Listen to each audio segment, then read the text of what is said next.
আমরা 18 দফার দফাওয়ারি আমি এখানে বিবরণ তুলে ধরছি। প্রথম যে দাবি যে বিষয়টি ছিল হাজিরা বোনাস, টিফিন ও নাইট বিল, এই বিষয়ে আমরা উভয় পক্ষ আমাদের যেটা এখানে এগ্রিমেন্টে স্বাক্ষর করেছেন সেটা হলো সকল পোশাক শিল্প কারখানার শ্রমিকের বিদ্যমান হাজিরা বোনাস হিসেবে অতিরিক্ত 225 টাকা যা আছে তার থেকে অতিরিক্ত 225 টাকা এবং রাতে 8 ঘটিকার পর বিদ্যমান টিফিন বিলের সাথে অতিরিক্ত 10 টাকা এবং বিদ্যমান নাইটগুলির সাথে 10 টাকা বৃদ্ধি করে যেটা ন্যূনতম 100 টাকা হতে হবে, সেইভাবে আমরা দুই পক্ষ মিলে একটা সমাধানে তারা এসেছি। নিম্নতম মজুরি বাস্তবায়ন সেটি হলো যে অক্টোবর 2024 মাসের মধ্যে সকল কারখানায় সরকার ঘোষিত নিম্নতম মজুরি বাস্তবায়ন করতে হবে। এই বিষয়টা হলো 2023-এর ডিসেম্বরে 12,500 টাকা যে নিম্নতম মজুরি ধার্য করা হয়েছিল, এখনো হয়তো 1% বা 2% ইন্ডাস্ট্রি এটা এখনো কার্যকর করতে পারেনি। বিজিএমএ এখানে দায়িত্ব নিয়েছে, তারা এই আগামী অবিলম্বে এটি কার্যকর করবে, 10ই অক্টোবরের মধ্যে এটি কার্যকর করবে। রেশনিং ব্যবস্থা এটি একটা খুব অনেক দিনের দাবি ছিল, সে বিষয়ে আপাতত শ্রমঘন এলাকায় টিসিবির মাধ্যমে সাশ্রয়ী মূল্যে নিত্য প্রয়োজনীয় পণ্য সরবরাহ করা হবে। এছাড়াও আমি আজকেও খাদ্য সচিব মহোদয়ের সাথে কথা বলেছি, খাদ্য মন্ত্রণালয়ের খাদ্য বান্ধব কর্মসূচিকে শ্রমঘন এলাকায় সম্প্রসারিত করা হবে। শ্রমিকদের জন্য স্থায়ী রেশনের ব্যবস্থার জন্য সরকার সংশ্লিষ্টদের নিকট আমরা প্রস্তাব প্রেরণ করব। বকেয়া মজুরি প্রদান 4 নম্বর দফা, আগামী 10ই অক্টোবর 2024-এর মধ্যে শ্রমিকের সকল বকেয়া মজুরি বিনা ব্যর্থতায় প্রদান করতে হবে, অন্যথায় শ্রম আইন অনুযায়ী সংশ্লিষ্টর বিরুদ্ধে প্রয়োজনীয় ব্যবস্থা গ্রহণ করা হবে। এখানে যেটা আছে যে অনেকগুলো ফ্যাক্টরি তারা 3 মাস 4 মাস ধরে অনেক জায়গায় বকেয়া পড়ে গেছে, শ্রমিকদের বেতন দিতে পারেনি এবং সেটা হলো আনরেস্টের একটা অন্যতম কারণ হলো যে জায়গায় বকেয়া রয়ে গেছে সেই শ্রমিকরা করছে কি সেখানে সেই শিল্পের সামনে তো অবরোধ করছে এবং এটি আশেপাশে যেগুলো আমাদের ভালো ইন্ডাস্ট্রি সেখানেও ছড়িয়ে যাচ্ছে। এই জন্য আমরা বলেছি যে এটি আপনার 10ই অক্টোবরের মধ্যে এটি নিশ্চিত করবে এবং সেটি বিজিএমই ব্যবস্থা নেবেন। বায়োমেট্রিক একটি ব্ল্যাক লিস্টিং একটা বিষয় আছে, সেটা বিজিএমই থেকে এটা অনেক শ্রমিকদের যেটা দাবি সেটা হলো যে অনেককে কালো তালিকাভুক্ত করা হয় বা যারা মানে আছে সেরকম একটা বিষয় আছে। সেই জায়গায় আমরা যেটা ওনাদের দাবি অনুযায়ী আমরা দুই পক্ষে ওনারা এগ্রি হয়েছেন, বিজিএমই কর্তৃক বায়োমেট্রিক ব্ল্যাক লিস্টিং করে শ্রমিকদের হয়রানির বিষয়টি মন্ত্রণালয়ের একটি টেকনিক্যাল টিম পর্যালোচনা করে অক্টোবর 2024-এর মধ্যে প্রতিবেদন প্রদান করবে। ঝুট ব্যবসা একটা মেজর ইস্যু এবং আপনারাও সবসময় নিউজ করেন, সেই ঝুট ব্যবসার বিষয়ে বলা হয়েছে ঝুট ব্যবসা নিয়ে স্থানীয় রাজনৈতিক প্রভাব এবং চাঁদাবাজি বন্ধ সহ শ্রমিকের স্বার্থ বিবেচনায় এই বিষয়ে একটি কেন্দ্রীয় মনিটরিং ব্যবস্থা গ্রহণ করা হবে।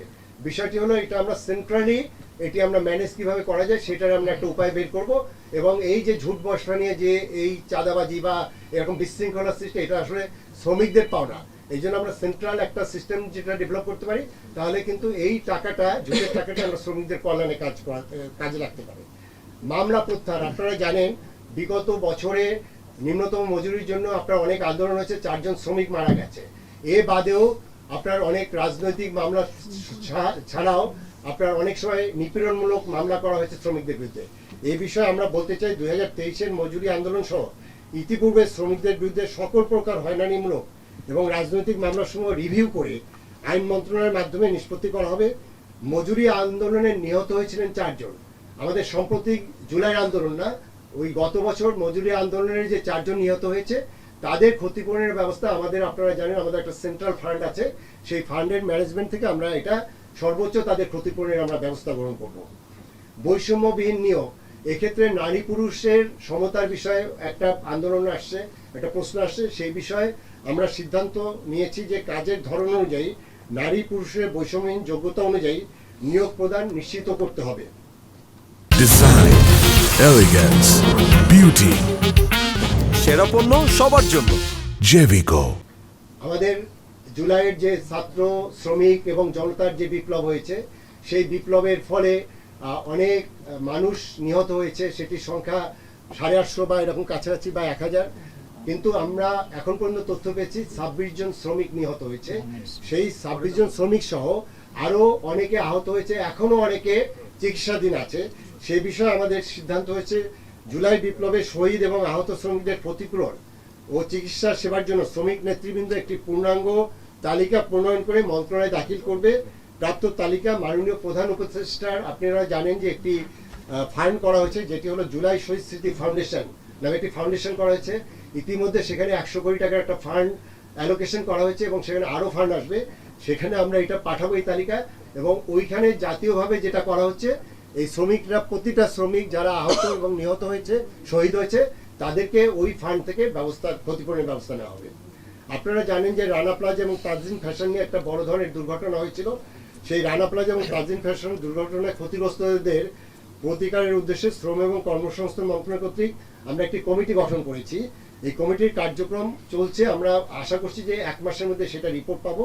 সেই গঠিত কমিটি অক্টোবর 2024-এর মধ্যে করণীয় বিষয়ে আমাদেরকে সুপারিশ করবে, এবং সেটা অনুযায়ী ওখানে কিছু মামলা মোকদ্দমা হয়েছিল বা যাদের বিরুদ্ধে আপনার মামলা মোকদ্দমা হয়েছিল, সেই বিষয়টা আমরা অ্যাড্রেস করবো। কমিটির রিপোর্টের প্রেক্ষিতে আমরা সেটা অ্যাড্রেস করবো। আপনার ডে কেয়ার সেন্টার নিয়ে অনেক জায়গায় আছে যে আমাদের একটা ইন্টারন্যাশনাল স্ট্যান্ডার্ডও মেনটেন করে। আপনারা জানেন যে আমাদের 100টা ফ্যাক্টরির মধ্যে অলমোস্ট 60 ফ্যাক্টরি আছে, আমাদের গ্রিন ফ্যাক্টরি, ক্লিন ফ্যাক্টরি, অনেক তারা ওয়ার্ল্ড স্ট্যান্ডার্ড মেনটেন করে, সেখানে এগুলো মানা হয়। অনেক ক্ষেত্রেই আমাদের ডে কেয়ার সেন্টার আমাদের শ্রম আইন অনুযায়ী যেভাবে করার কথা, সেটা অনেক ক্ষেত্রে শ্রমিকদের অভিযোগ সেটি নাই।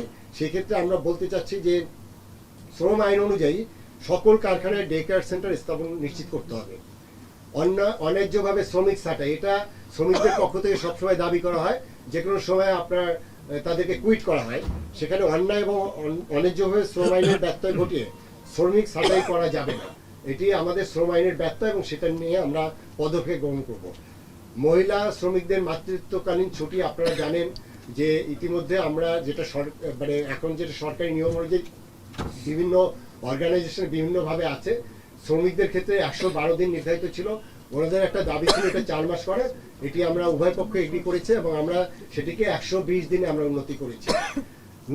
ন্যূনতম মজুরির পুনঃমূল্যায়ন, এটি খুবই একটা মেজর ইস্যু, এবং সেই ক্ষেত্রে আমরা বলতে চাচ্ছি যে শ্রমিক এবং মালিক পক্ষ নিয়ে আমরা 3 জন প্রতিনিধি সমন্বয়ে একটা কমিটি,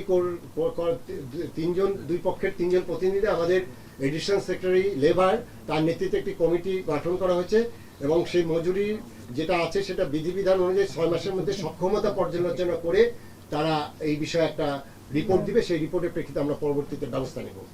শ্রম আইন সংশোধন, এটি একটি লং পেন্ডিং ইস্যু। আপনারা জানেন যে 2006-এর যে শ্রম আইন হয়েছে, এবং সেটি 2018-তে অ্যামেন্ডমেন্ট হয়েছে, এবং আপনারা জানেন আইএলওর কনভেনশন আমাদের মানতে হয়, এবং সেখানে আমাদের রাইটস, মানে আমাদের সংগঠন করার ফ্রিডম থেকে শুরু করে অনেক কথাই বলা হচ্ছে।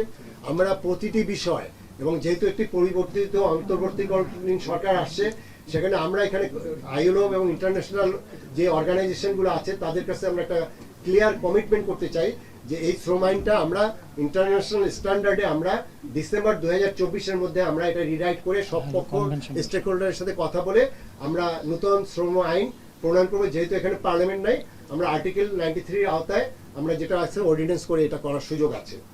শ্রম সার্ভিস বেনিফিট প্রদান, এটিও একটি বিষয়, যেটা হলো যে এখানে একটা ইস্যু আছে যে 5 বছর চাকরি করলে যদি সে কুইট করে যেতে চায়, তখন একটা বেসিকের বিষয় আছে। সেই বিষয়ে আমরা বলতে চাচ্ছি শ্রমিক অধিকার নিশ্চিত করার জন্য বাংলাদেশ শ্রম আইন 2006 সংশোধিত শ্রম আইন অনুযায়ী শ্রমিকের সার্ভিস বেনিফিট প্রদান করা হবে। এই বিষয়ে বাংলাদেশের শ্রম আইনের একটা ধারা আছে, 27 ধারা, অন্যান্য প্রয়োজনীয় সংশোধন করা হয়। এখানে একটা সংশোধনের বিষয় আছে, এটা আমরা ওই আইনের সংশোধন করে ফেলব।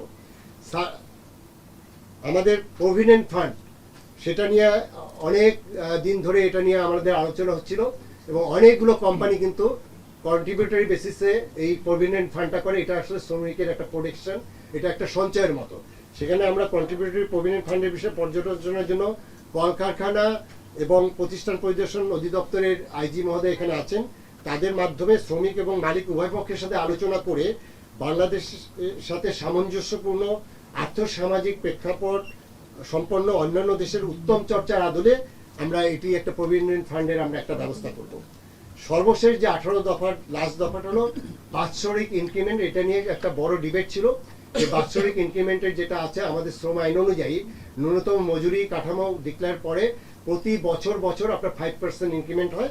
সেটার বিষয়ে আমরা বলতে চাচ্ছি নিম্নতম মজুরি পুনর্নির্ধারণ কমিটি, যেটা আমরা ওই যে নিম্নতম মজুরি পুনর্নির্ধারণ কমিটি যেটা করেছি 14তে, সেই কমিটি বর্তমান মূল্যস্ফীতি বিবেচনায় করে শ্রম আইনের সাথে সামঞ্জস্য রেখে করণীয় এবং সক্ষমতার বিষয়ে নভেম্বর 2024-এর মধ্যে একটি সুপারিশ প্রণয়ন করবে। এই বিষয়গুলো আমরা আমাদের মালিক পক্ষ, আমাদের শ্রমিক পক্ষ তারা একমত হয়েছে এবং তারা একটি যৌথ বিবৃতিতে স্বাক্ষর করেছে। আমি এখন আমাদের এখানে